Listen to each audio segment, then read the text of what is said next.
Hey NYO-U, my name is Matthew Garcia and I'm a violist from the tiny town of Harlingen, Texas.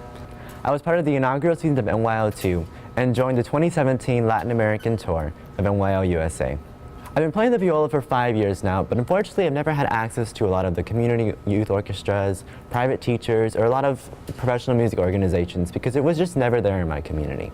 Today I'm going to share with you some of the steps that I took to grow on my personal instrument and to become an efficient self-teacher. Tip number 1, YouTube is your best friend. Thanks to the marvelous invention of technology, we have all the information in the world that we want at our fingertips. Whether you're a violist, a soprano, or an interpretive dancer, YouTube has endless amount of videos that you can use to grow and learn off of. YouTube was so important for my learning and growing process because it had the answer to every single question that I had to ask. Whether it was about how to bow, how to ricochet, how to vibrato right, it was all there on YouTube. And I feel like it's really one of the best tools that you can use to help you grow in a self-teaching manner. Tip number 2, learn from watching the pros.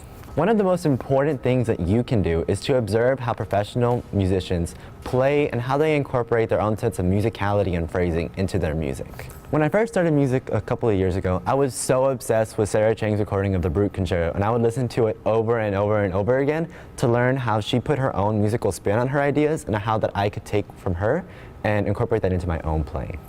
Now, while you may hate the Brut Concerto, it's important that you find an artist and the music that you really want to listen to so that you can incorporate your ideas with theirs and make the best possible music experience.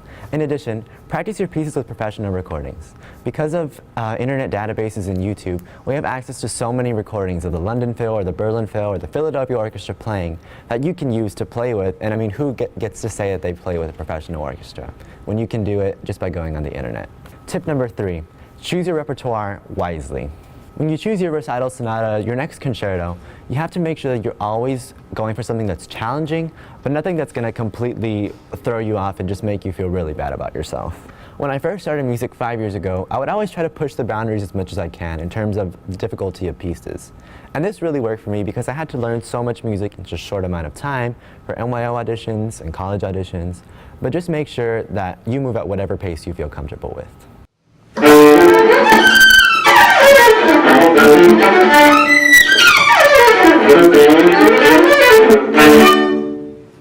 Trying to play Paganini when you're on Suzuki Book 5 is only going to stress you out and get you nowhere. So remember to remove at whatever circumstance and whatever pace you feel the most comfortable with. Never feel like you're not good enough. When I first got to the NYO programs, it was a little bit of a difficulty in moving from an environment where there was no appreciation of music to a place where everyone had been trained for it since they were so little and practiced all the time. But eventually I realized that I was chosen for a reason, that I'd practiced and that I was worth being there. So never feel like just because you come from an area where you have to self-teach yourself, or you're really not sure what you're doing, or you don't really know exactly how to play the music, always know that there's always going to be a place for classical music for you, and you have a reason for doing it. Take any nervous energy or insecurity that you may feel and push it to make yourself an even better player and encourage yourself every single day to move towards your goal.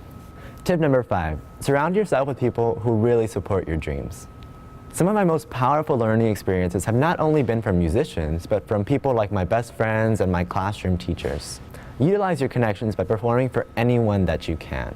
In my NYO audition, my English teacher was probably the biggest source of support for me because she would have me drill my excerpts and my concerto over and over and over just to make sure that they were good enough to her standards in the class.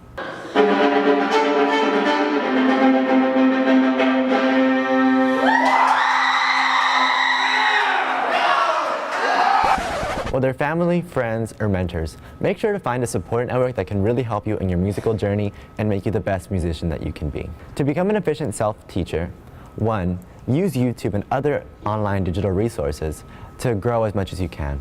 Tip number 2, watch the pros and learn from their experiences and their musicality and incorporate that into your own playing. Tip number 3, choose your repertoire wisely and make sure that you're playing something that you can really do well. Tip number 4, never feel that you're not good enough because there's a place in classical music for you.